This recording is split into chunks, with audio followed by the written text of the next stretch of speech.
اعوذ باللہ من الشیطان الرجیم بسم اللہ الرحمن الرحیم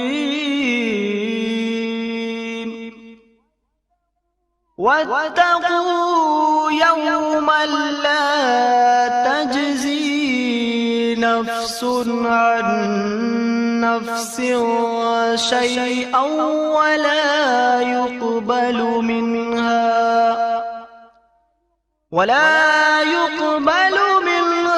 شفاعة ولا يؤخذ منها عدل ولا هم ينصرون۔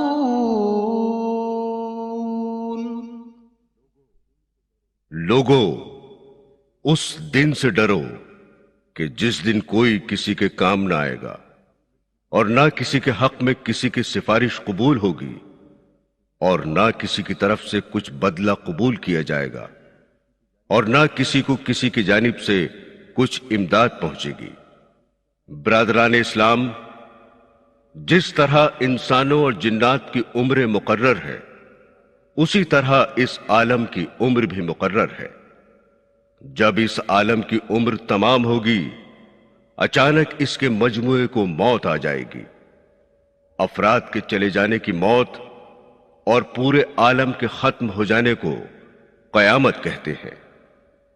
ایک مرتبہ حضرت جبرائیل علیہ السلام نے انسانی صورت میں آ کر حاضرین مجلس کی موجودگی میں آن حضرت صلی اللہ علیہ وسلم سے دریافت کیا کہ قیامت کب قائم ہوگی؟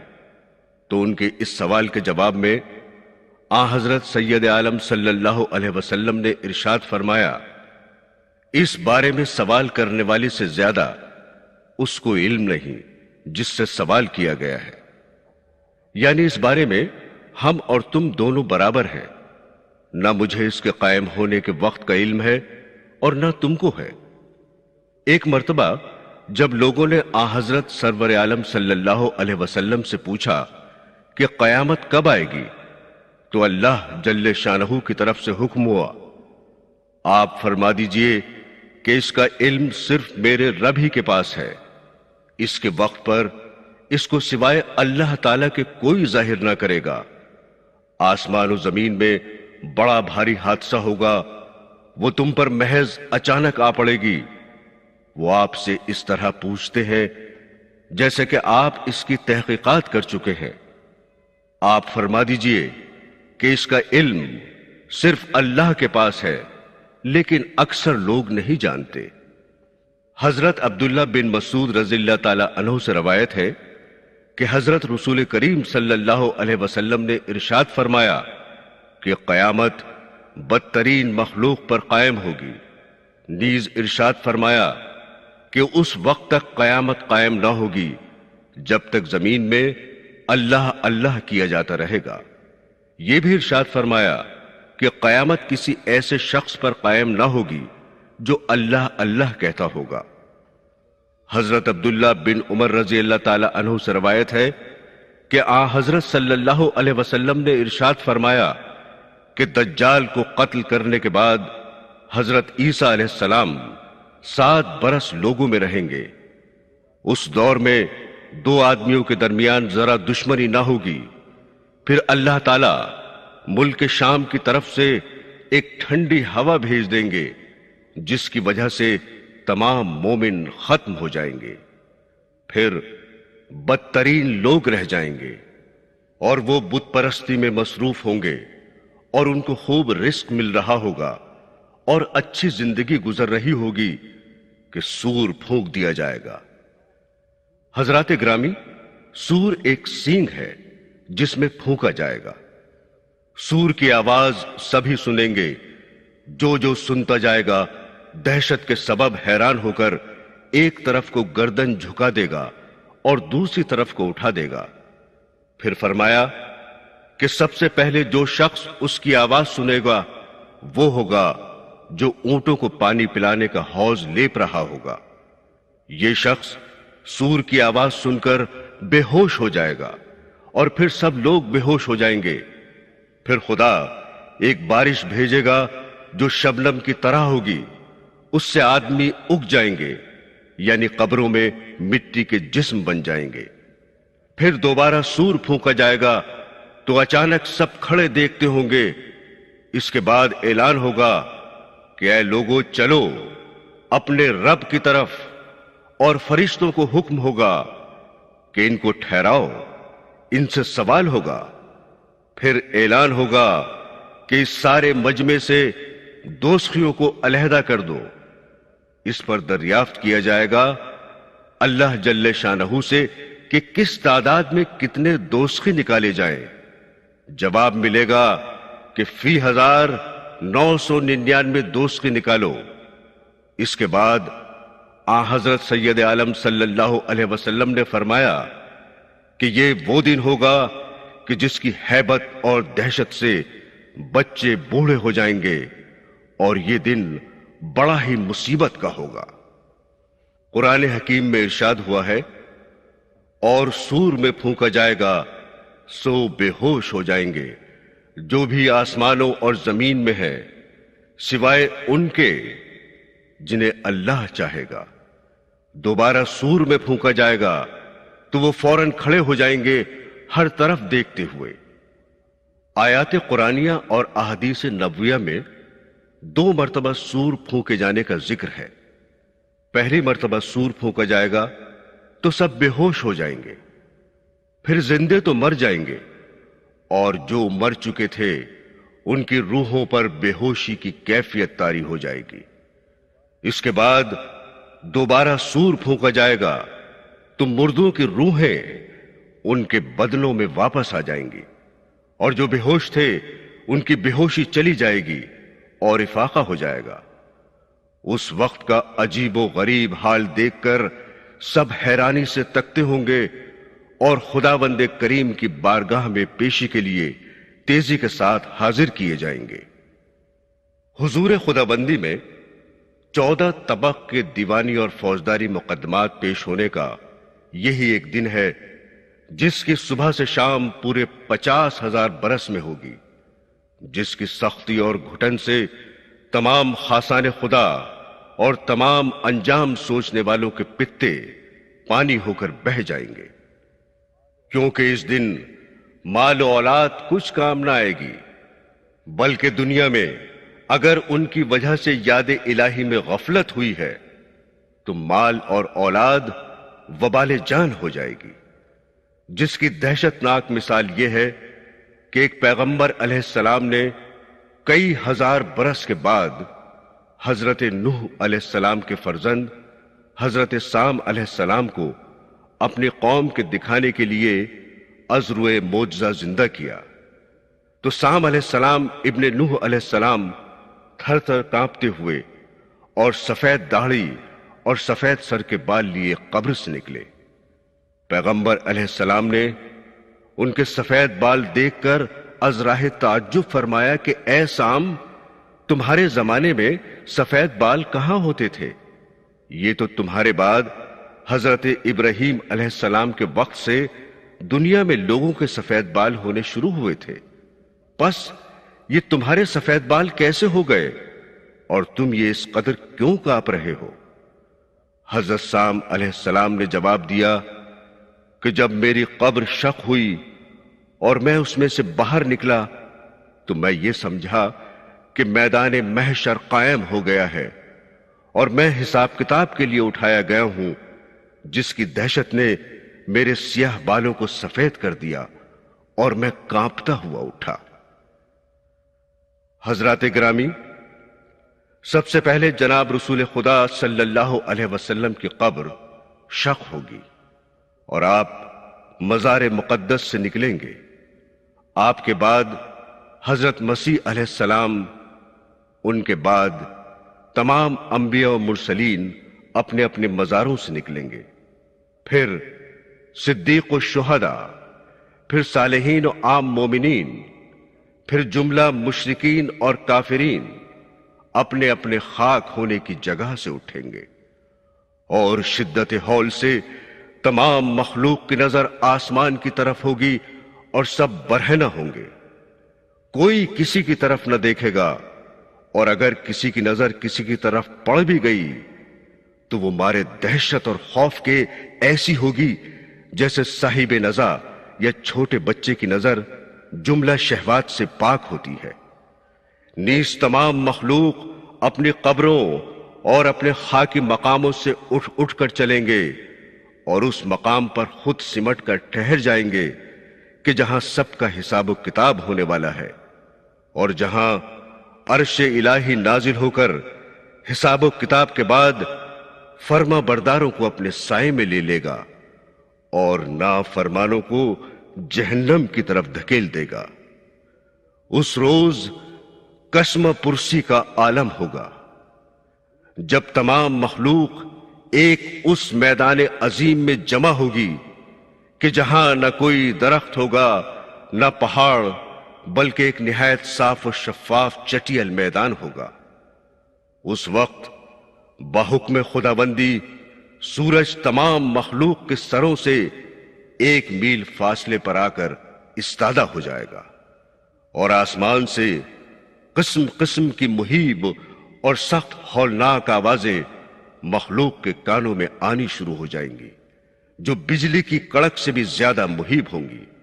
نیز سورج کی جلن اور زمین کی تپن سے لوگوں پر پسینہ شروع ہوگا، اور بہتے بہتے ایک گرم کھولتے دریا کی طرح تمام میدان محشر میں پھیل جائے گا۔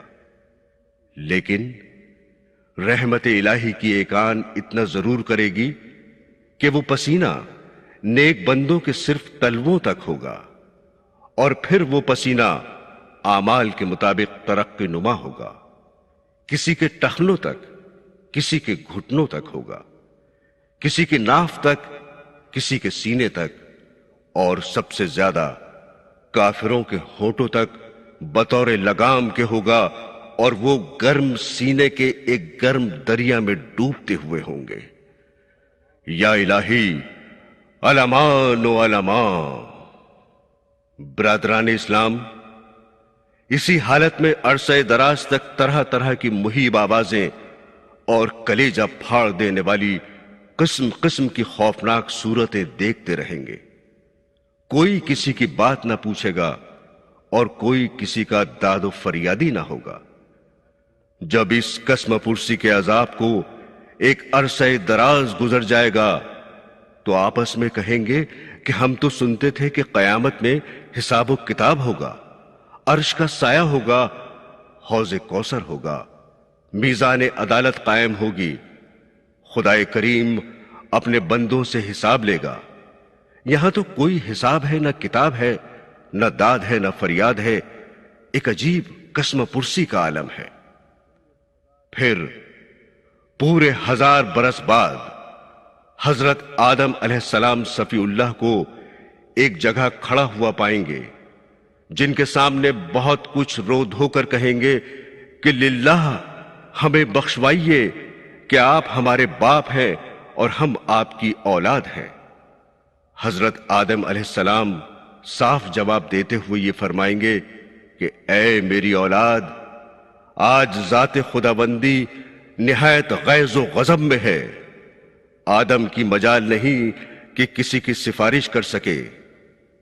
اے میری اولاد، میں نے خلاف مرضی گیہوں کا ایک دانہ کھا لیا تھا، پس آج کے دن میں خود لرزتا ہوں کہ کہیں اس کے بدلے دوزخ میں نہ پہنچ جاؤں۔ تم لوگ حضرت نوح علیہ السلام کے پاس جاؤ، شاید وہ دروازہ شفاعت کھلوا سکے۔ پھر لوگ حضرت نوح علیہ السلام کے پاس جائیں گے، وہ بھی صاف جواب دیتے ہوئے فرمائیں گے کہ آج خدا کے دن ذات عالی جاہ اس قدر غصے میں ہے کہ میں اپنی ہی نجات کے لیے لرز رہا ہوں۔ تم حضرت ابراہیم خلیل اللہ کے پاس جاؤ۔ الغرض ایک عظیم مخلوق تمام پیغمبروں کے پاس سے ناکام و مایوس ہو کر سب سے آخر میں جناب رسول اللہ صلی اللہ علیہ وسلم کی تلاش کریں گے، اور ڈھونڈتے ڈھونڈتے آخرش ایک مقام پر آپ کو دیکھیں گے۔ آپ خدا جانے کب سے لوگوں کے انتظار میں کھڑے ہوں گے۔ حضور کو پاتے ہی مخلوق عرض کرے گی کہ للہ حساب و کتاب کا دروازہ کھلوائیے اور اس قسم پرسی کے عذاب سے نجات دلائیے کہ آپ خاتم النبیین ہیں۔ اگرچہ اوروں پر اللہ تعالیٰ کی خفگی اور غصہ ہو، لیکن آپ سے کچھ مواخذہ نہیں۔ آپ حضور رب العالمین میں ہمارے لیے عرض کریں۔ آپ فرمائیں گے کہ ہاں البتہ میں تمہارے لیے حضور رب العزت میں حاضر ہو کر عرض معروض کروں گا اور حساب و کتاب کا دروازہ کھلواؤں گا۔ یہ کہہ کر حضور رب العالمین میں آپ کچھ مناجات کریں گے۔ وہاں سے جبرائیل علیہ السلام کو حکم ہوگا کہ اے جبرائیل براق لے جاؤ اور ہمارے پیغمبر علیہ السلام کو اس پر سوار کر کے ہماری حضوری میں لاؤ کہ وہ ہم سے کچھ عرض کرنا چاہتے ہیں۔ جبرائیل علیہ السلام اسی وقت براق لے کر تمام مخلوق کے سامنے رسول اللہ صلی اللہ علیہ وسلم کے پاس آئیں گے۔ آپ اس وقت براق پر سوار ہو کر آسمان کی طرف چلے جائیں گے۔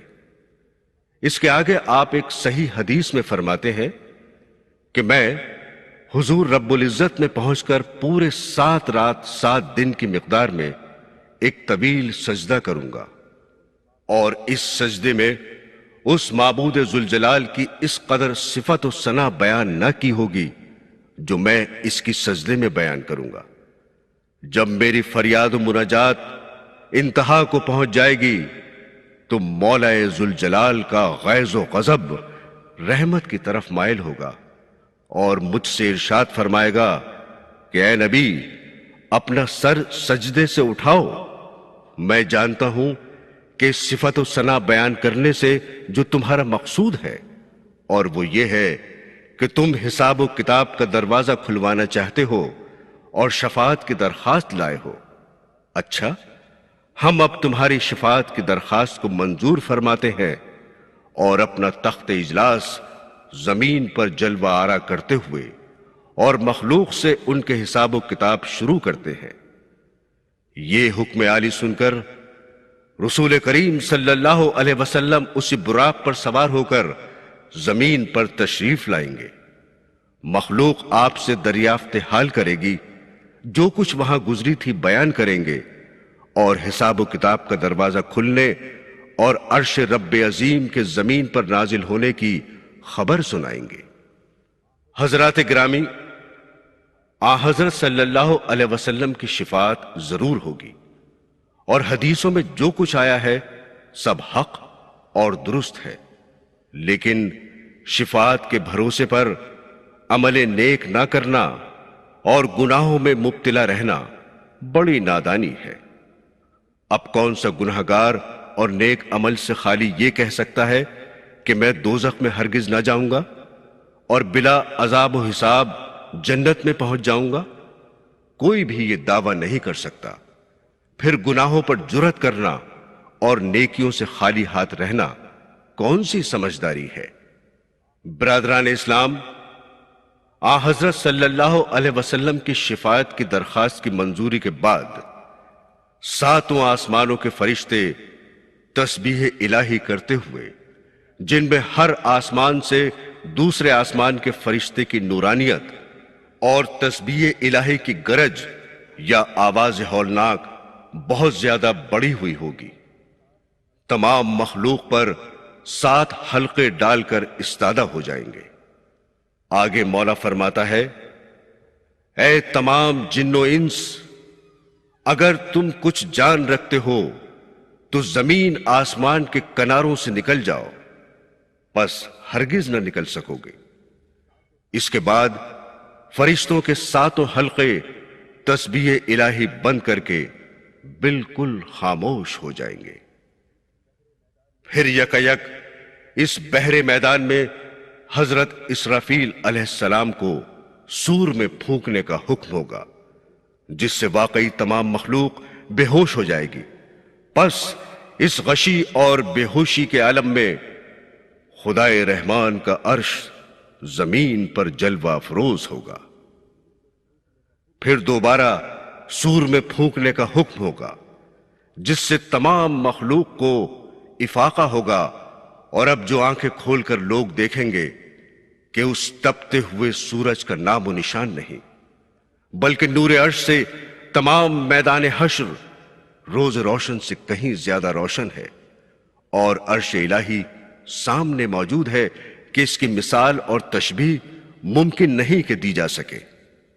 حضرات گرامی، جب مخلوق کی نظر عرش الہی پر پڑے گی تو ساتھ ہی عرش الہی سے یہ فرمان صادر ہوگا کہ اے بندو، دنیا میں جو جو کام اور جو جو باتیں تم کرتے تھے وہ سب میں دیکھتا اور سنتا تھا، اور میرے مقرر کیے ہوئے فرشتے تمہاری ایک ایک بات اور ایک ایک فعل کو لکھ لیا کرتے تھے۔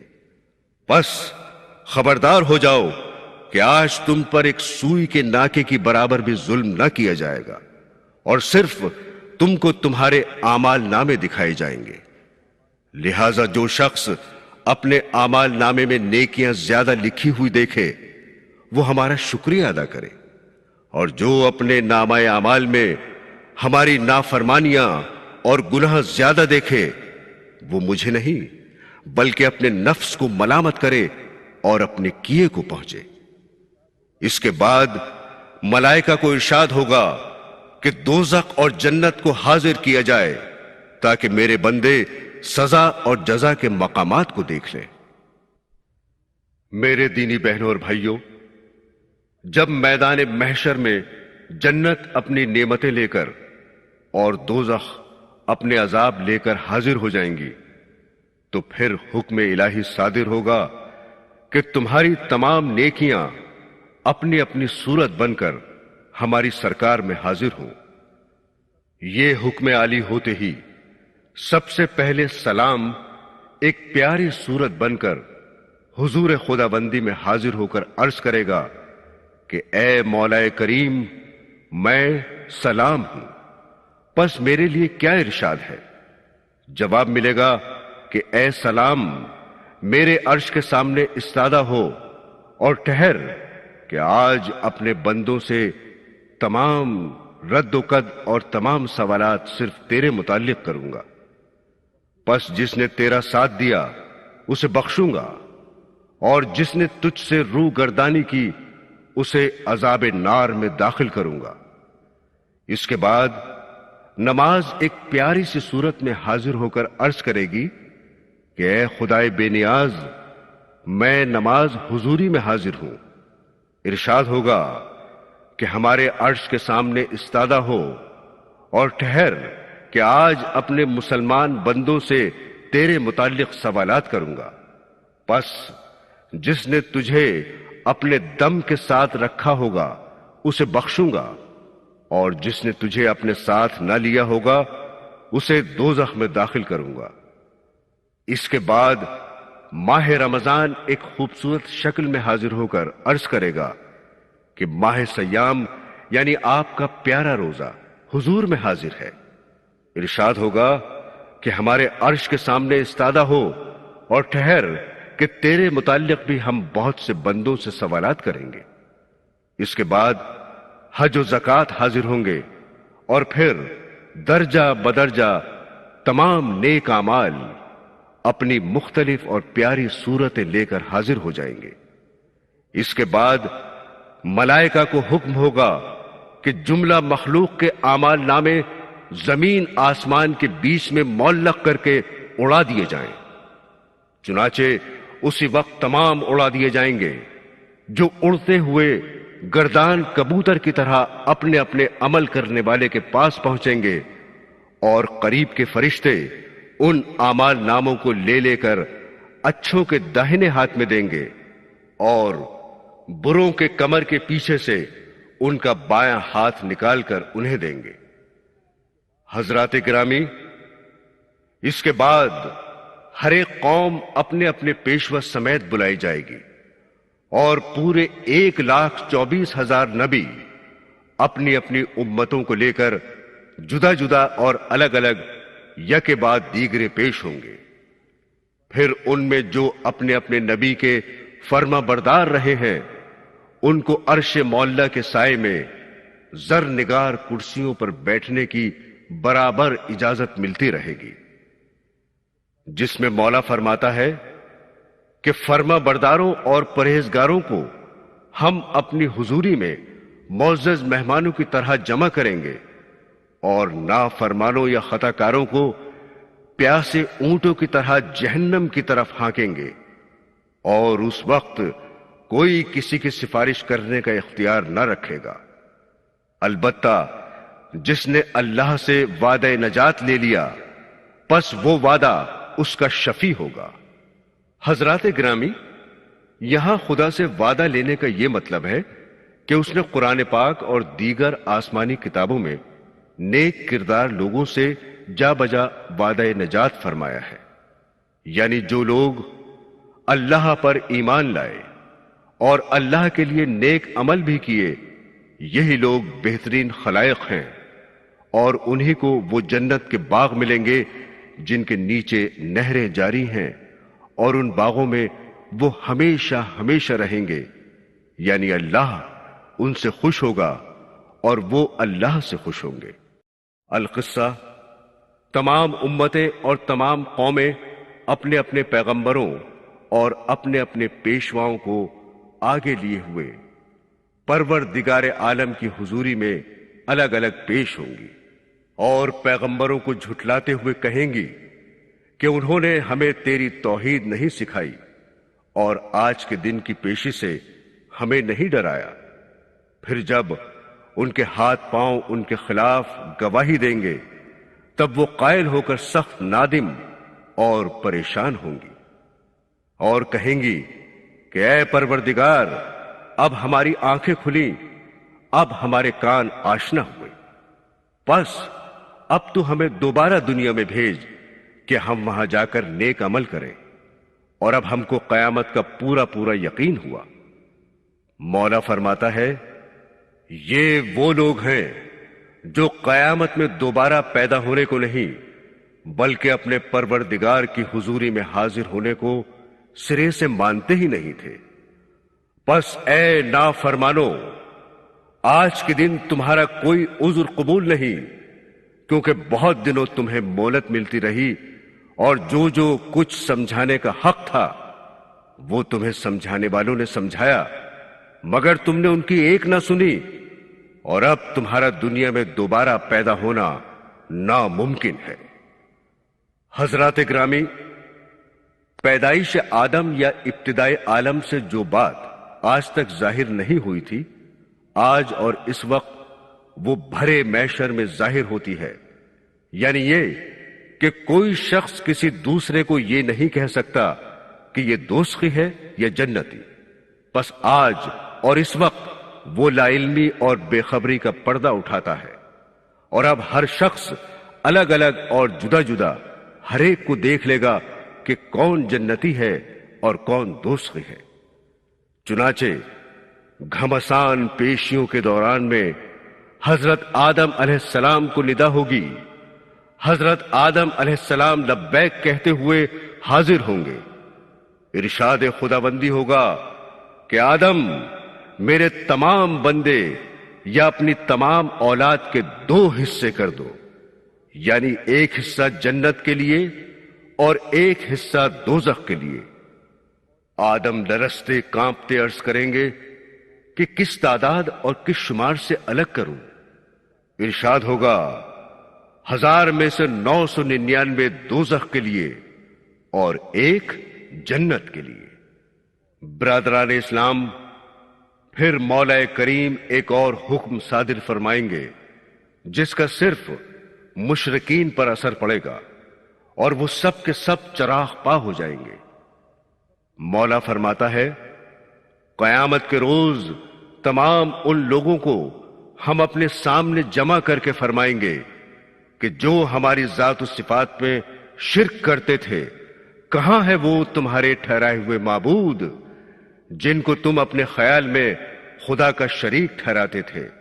انہیں لاؤ اور ان سے اپنے اعمال کی جزا طلب کرو۔ اس وقت مشرکین اپنے اپنے معبودوں کی تلاش میں نکلیں گے اور ان شیاطین کو جن کے بہکانے سے یہ مشرک ہوئے تھے پکڑیں گے۔ جس ولی یا جس بت کو انہوں نے شریک خدا ٹھہرایا تھا، پس وہ شیاطین گویا انہی نبیوں اور ولیوں اور بتوں کی صورت میں ان کے سامنے آئیں گے۔ مشرکین سے دریافت کرے گا مولا کہ کیا یہی تمہارے معبود ہیں؟ وہ جواب دیں گے کہ ہاں یہی ہمارے معبود تھے۔ مولا فرماتا ہے طالب و مطلوب دونوں کمزور۔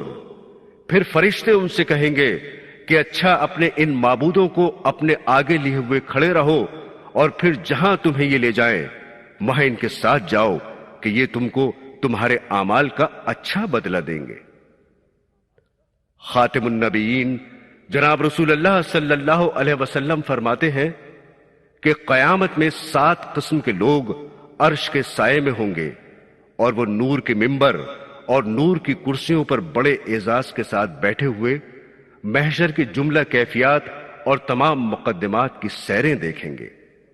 اور وہ 7 قسم کے لوگ یہ ہیں: اول عادل بادشاہ یا ہر ایک منصف مزاج حاکم، دوسرا ہر ایک وہ شخص جو بعالم شباب یا جوانی میں نیک اور صالح رہا ہے، تیسرا ہر وہ آدمی جو محض اللہ کے واسطے کسی دوسرے سے محبت نہیں رکھتا تھا، چوتھا وہ بندہ جس کا مسجدوں میں ذکر الہی اور نماز کے لیے دل لگتا تھا، پانچواں وہ بندہ جو خیرات اپنی پوشیدہ کرتا تھا کہ ایک ہاتھ سے دے اور دوسرے ہاتھ کو خبر نہ ہو، چھٹا وہ شخص جو محض خوف الہی سے آنسو بہاتا تھا، ساتواں وہ کہ کسی کو اطلاع نہیں کہ وہ کن اوصاف کا بندہ ہوگا۔ برادران اسلام، قرآن پاک میں آیا ہے جس روز سور پھونکا جائے گا اس روز تم لوگ گروہ کے گروہ اللہ کے سامنے حاضر ہوں گے۔ اس آیت کی تفسیر صحابہ کرام سے منقول ہے کہ جناب رسول کریم صلی اللہ علیہ وسلم سے اس آیت کے متعلق سوال کیا گیا تو آپ اس قدر روئے کہ زمین آنسوؤں سے تر ہو گئی۔ جب آپ کو ذرا سکون ہوا تو صحابہ کرام سے فرمایا، آہ تم نے بڑا جگر فگار سوال کیا۔ لوگوں، قیامت میں یہ امت 12 اقسام کے گروہ بنا کر اٹھائی جائے گی۔ پہلا گروہ ہاتھوں سے لنجا اور پاؤں سے لنگڑا ہوگا، جن کی نسبت ندا ہوگی کہ یہ وہ لوگ ہیں جو اپنے پڑوسیوں کو تکلیف پہنچاتے تھے اور بے توبہ کیے مر گئے تھے۔ دوسرا گروہ وہ جو چوپائے ہوئے جانوروں کی صورت میں اٹھے گا، جن کے متعلق ندا ہوگی کہ یہ وہ لوگ ہیں جو نمازوں میں بہت سست تھے۔ تیسرا گروہ اس شکل میں اٹھے گا جن کے پیٹ پھولے ہوئے اور ان میں سانپ بچھو بھرے ہوئے لوگوں کو صاف نظر آتے ہوں گے۔ آواز آئے گی کہ یہ وہ لوگ ہیں جو اپنے مال کی زکوٰۃ نہیں دیتے تھے۔ چوتھا گروہ اس صورت میں اٹھے گا کہ ان کے منہ سے خون جاری ہوگا اور ان کی آنتڑیاں زمین پر گھسٹتی ہوں گی۔ کہا جائے گا کہ یہ وہ لوگ ہیں جو رات دن جھوٹ بولا کرتے تھے اور بے توبہ کیے مر گئے تھے۔ پانچواں گروہ اس طرح اٹھے گا کہ ان کے پاس سے بدبو اڑتی ہوگی اور وہ لوگوں سے چھپتے ہوں گے۔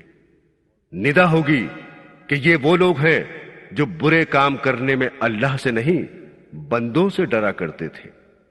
اور چھٹا گروہ اس شکل میں اٹھے گا کہ ان کے حلقوم کٹے ہوئے ہوں گے اور گردن کی طرف لٹکے ہوئے ہوں گے۔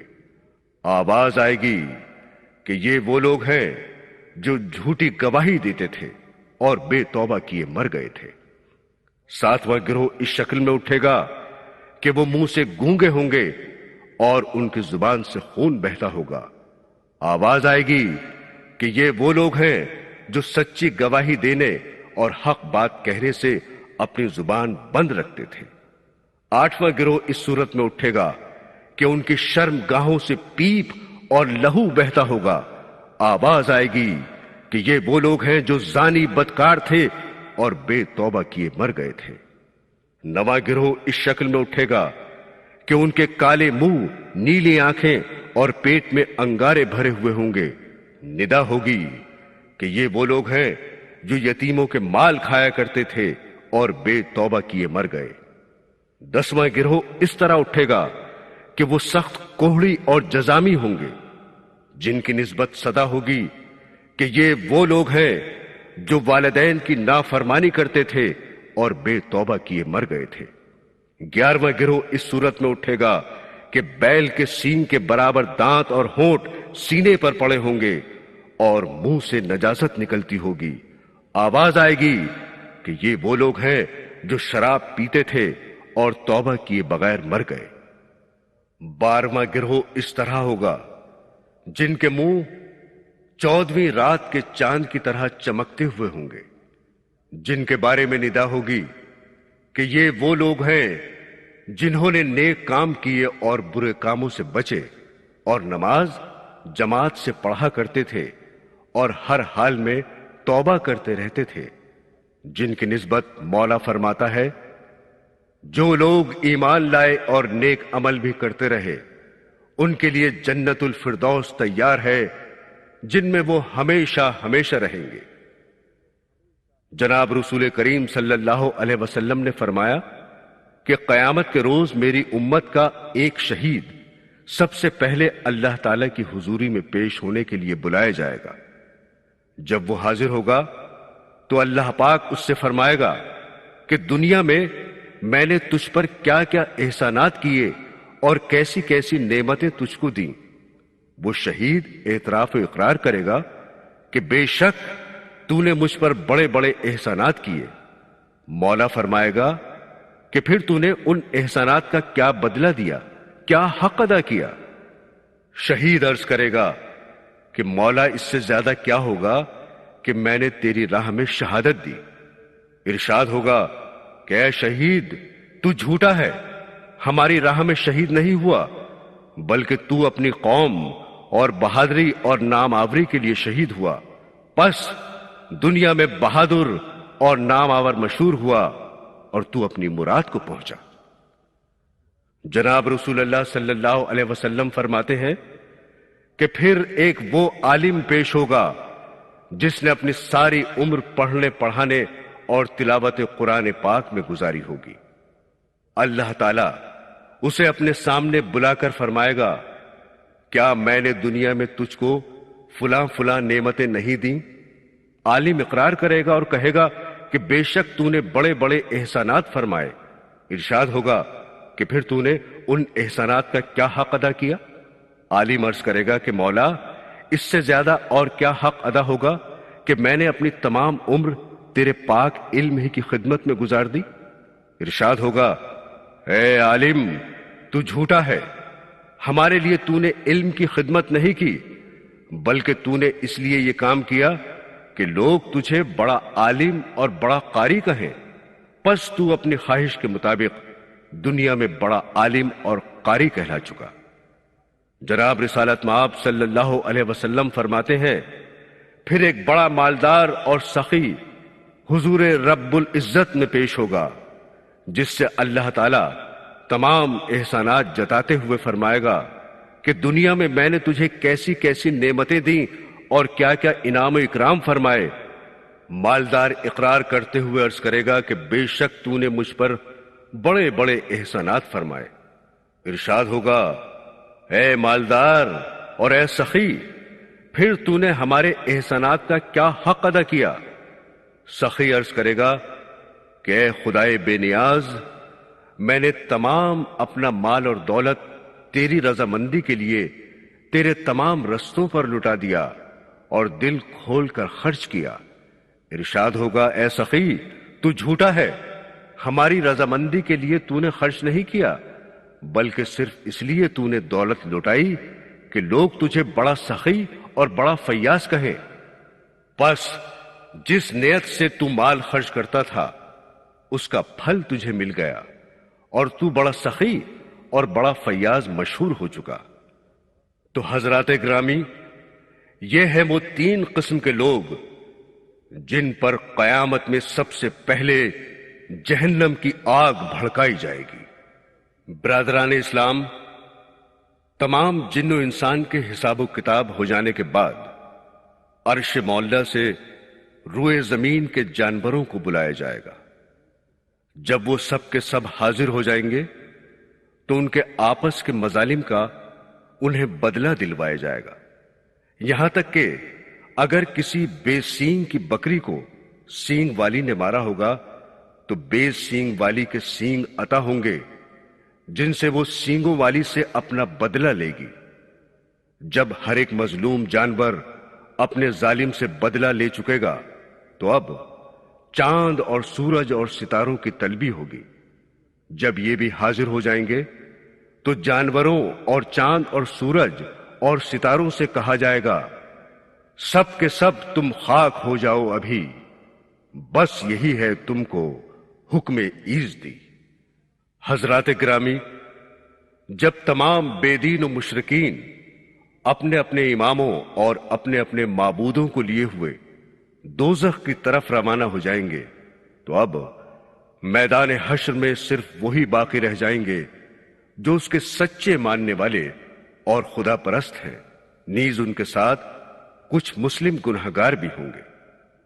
مولا فرماتا ہے کہ اے نبی، ہم نے تمہیں حوض کوثر عنایت فرمایا جس کی لمبائی 1 مہینے کے رستے کی ہے، اور اس حوض کے چاروں طرف خالی کیے ہوئے موتیوں کے ہزارہا خیمے استادہ ہیں، اور اس حوض کا پانی برف سے زیادہ ٹھنڈا، شربت سے زیادہ میٹھا، دودھ سے زیادہ سفید اور مشک و گلاب سے زیادہ خوشبودار ہے، اور سونے چاندی کے کوزے یا آبخورے آسمان کے ستاروں کی طرح بے گنتی ان کے کناروں پر چنے ہوئے ہیں، اور لاکھوں ستاروں کی طرح چمکتے ہوئے آبخورے حوض کوثر میں تیر رہے ہیں۔ جو کوئی ایک مرتبہ اس حوض میں سے پانی پیے گا کبھی اسے پیاس نہ لگے گی۔ حضرت انس رضی اللہ تعالی عنہ فرماتے ہیں کہ ایک روز حضور آقا نامدار صلی اللہ علیہ وسلم سے میں نے اپنی شفاعت کے بارے میں دریافت کیا، قیامت میں انس اپنی شفاعت کے لیے حضور کو کہاں تلاش کرے؟ آپ نے فرمایا، اے انس، قیامت میں 3 مقام ہے کہ جہاں تم مجھے پاؤ گے۔ پھر جناب رسول اللہ صلی اللہ علیہ وسلم بحکم خداوندی تمام بخشے بخشائے لوگوں کو حوض کوثر کا پانی پینے اور پلانے کی اجازت دیں گے۔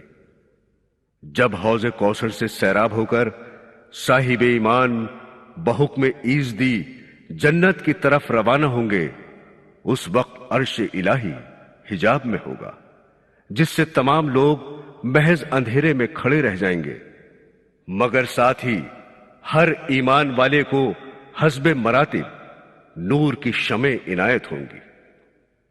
پھر منافق اور بے دین لوگ دیکھیں گے کہ یہ صاحب ایمان نور کی شمع لیے عزت سے چلے آ رہے ہیں، اور یہ خود اندھیرے میں ایک مقام پر کھڑے ہیں، بے ساختہ پکاریں گے کہ اے لوگو، یہ نور کی شمع ہمیں بھی دے دو کہ ہم سخت اندھیرے میں برباد ہو رہے ہیں۔ صاحب ایمان جواب دیں گے کہ تم میدان محشر کی طرف واپس جاؤ، جہاں سے ہمیں یہ نور عطا ہوا ہے، وہیں سے تم بھی لے آؤ۔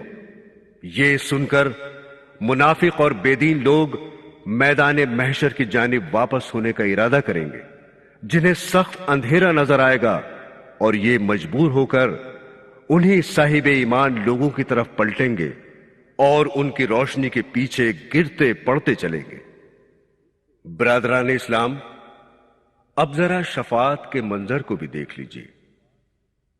جب حضرت آدم علیہ السلام اپنی تمام اولاد کے صفیں الگ الگ اور جدا جدا کر چکیں گے تو تمام یاجوج ماجوج اور جملہ کافرین و مشرکین اور تمام مسلم گنہگاروں کی 120 صفیں ہوں گی، اور ایمان والوں کی صرف 3 صفیں، اور تمام صفوں میں ہر صف کی درازی یا طول 40 برس کے رستے تک کا ہوگا۔ اہل جنت یا ایمان والوں کی وہ 3 صفیں اتنی خوبصورت ہوں گی کہ ہر شخص ان میں 14ویں کی رات کی چاند کی طرح چمکتا ہوگا، اور مخالفین کی صفیں اتنی بدصورت ہوں گی کہ ہر شخص کا سیاہ منہ ہوگا۔ جب یہ دونوں صفیں اللہ کے سامنے استادہ ہوں گی تو اب ان میں آمنے سامنے کی دیکھا بھالی اور شناخت شروع ہوگی۔ دوزخی اپنی نسبت سخت افسوس میں مبتلا ہوں گے، اور جنتی اپنے متعلق شادمانیاں کر رہے ہوں گے کہ اتنے میں دوزخ کی صف کا ایک گنہگار شخص جنت کی صف میں سے ایک شخص کو پہچان کر اسے آواز دے گا، کیا تو وہی ہے کہ دنیا میں ایک وقت کا بھوکا تھا اور میں نے تجھے کھانا کھلایا تھا؟ کیا آج اس احسان کا بدلہ جنتی ہو کر تو مجھے کچھ بھی نہ دے گا؟ وہ جنتی کہے گا، بے شک تو نے مجھ پر احسان کیا تھا اور مجھے کھانا کھلایا تھا، مگر آج اس کا بدلہ دینے کا مجھے کچھ اختیار نہیں۔ میں مولا سے درخواست کروں گا، وہاں سے جو بھی کچھ حکم ملے گا۔ جنتی عرض کرے گا، اے مولا کریم، مجھ پر اس کا بڑا حق ہے کہ اس نے ایک وقت میرا فاقہ مٹایا تھا اور مجھے کھانا کھلایا تھا۔ خالق دو جہاں کے حکم سے یہ جنتی اس مسلم گنہگار دوزخی کو جنت کی صف میں کھینچ لے گا، اور خدا تعالی کی قبولیت لامحدود کے صدقے اس کے احسان کا بدلہ اسے چکا دے گا اور اس دوزخی کو جنتی کر دے گا۔ یہ نمونہ اور یہ مثال دیکھ کر تمام دوزخیوں کی صفوں میں نجات کی ایک لہر پیدا ہوگی، اور ہر مسلم گنہگار دوزخی جنت کی صف میں نظر آئے گا اور پہچان پہچان کر یہ کہنا شروع کرے گا، اے جنت کی صف والے، میں نے فلاں وقت تجھے پانی پلایا تھا۔ کوئی کسی کو پہچان کر کہے گا، میں نے ایک مرتبہ تجھے راستہ بتایا تھا۔ کوئی کسی کو پہچان کر کہے گا کہ میں نے تیرا قرضہ اتارا تھا۔ کوئی کسی سے کہے گا، میں نے تجھے ظالم کے ہاتھ سے چھڑایا تھا۔ جب مسلم گنہگاروں میں اپنے اپنے احسانات کا شور برپا ہوگا تو مولا کریم کو کہاں سہار کہ کسی جنتی پر کسی گنہگار دوزخی کا احسان باقی رہے۔ یہ عام حکم ہو جائے گا کہ اے جنتی لوگو، جس پہ جو احسان گنہگاروں کا ہو بے تکلف اپنی صف میں کھینچ لو، ان کا احسان ہم نہیں لیں گے کبھی، جاؤ ہم نے اپنی بخشش عام کی۔ پھر عرش مولا سے ایک عام حکم صادر ہوگا، جو جس کی عبادت کر رہا ہو وہ آج اپنے معبود کا ساتھ نہ چھوڑے۔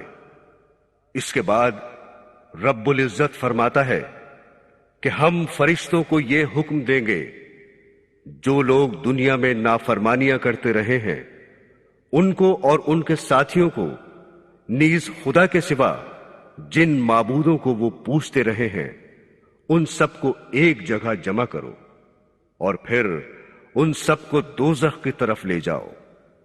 برادران اسلام، پھر تمام مخلوق کو اس پل صراط پر سے جانے کا حکم ہوگا جس کے نیچے جہنم جوش مار رہی ہوگی، اور اس کے دہکتے ہوئے انگارے پل صراط سے کہیں زیادہ اونچے اور بلند ہو کر پہاڑوں کی مانند جہنم میں گر رہے ہوں گے۔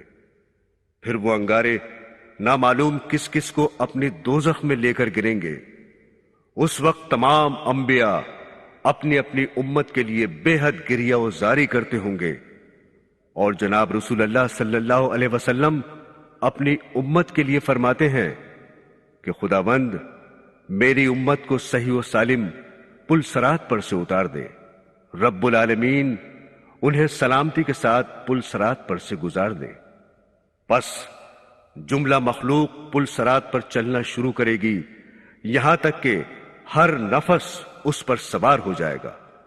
جب سب لوگ اس پر مثل کشتی کے سوار ہو جائیں گے تو اس پل صراط میں زلزلہ آئے گا، جس سے نامعلوم کس قدر نافرمان دوزخ میں جا گریں گے۔ مگر ساتھ ہی حضور اقدس صلی اللہ علیہ وسلم یہ بھی فرماتے ہیں کہ فرما بردار لوگوں کے گروہ آن کی آن میں وہ 3000 برس کا راستہ پل صراط پر سے طے کر جائیں گے۔ سامعین گرامی، دوزخ میں ہمیشہ کے لیے کافر اور مشرک و منافق ہی رہیں گے، اور ان کو اس میں کبھی موت نہ آئے گی، نہ عذاب ہلکا کیا جائے گا جیسا کہ اللہ تعالی کا ارشاد ہے، اور جو لوگ کافر ہیں ان کے لیے دوزخ کی آگ ہے، نہ تو ان کو قضا آئے گی کہ مر ہی جائیں، اور نہ دوزخ کا عذاب ہی ان سے ہلکا کیا جائے گا۔ ہم کافر کو ایسی ہی سزا دیتے ہیں۔ گنہگار مسلمان جو دوزخ میں جائیں گے، سزا بھگتنے کے بعد جنت میں داخل کر دیے جائیں گے۔ جو جنت میں داخل ہوگا اس میں ہمیشہ رہے گا۔ جنت میں کسی کو موت نہ آئے گی، نہ اس سے نکالا جائے گا، نہ نکلنا چاہیں گے۔ ایک روایت ہے کہ آن حضرت سید عالم صلی اللہ علیہ وسلم نے ارشاد فرمایا کہ جب سارے جنت میں اور سارے دوزخی دوزخ میں پہنچ چکیں گے تو موت حاضر کی جائے گی، یہاں تک کہ جنت اور دوزخ کے درمیان لانے کے بعد ذبح کر دی جائے گی۔ پھر ایک منادی زور سے پکارے گا کہ اے جنتیوں، اب موت نہیں، اور اے دوزخیوں، اب موت نہیں۔ اس اعلان کے سبب جنتیوں کی خوشی میں خوشی بڑھ جائے گی، اور دوزخیوں کے رنج پر رنج کا اضافہ ہو جائے گا۔ اللہ تعالی ہمیں عذاب قبر اور دوزخ کے عذاب سے محفوظ فرمائے اور نیک راہ پر چلنے کی توفیق عطا فرمائے، آمین ثم آمین۔ سامعین، ابھی آپ میدان حشر کے بارے میں ہمارا یہ کیسٹ سن رہے تھے۔ اس کے علاوہ ہمارے کئی اور کیسٹس ہیں جن سے آپ استفادہ کر سکتے ہیں۔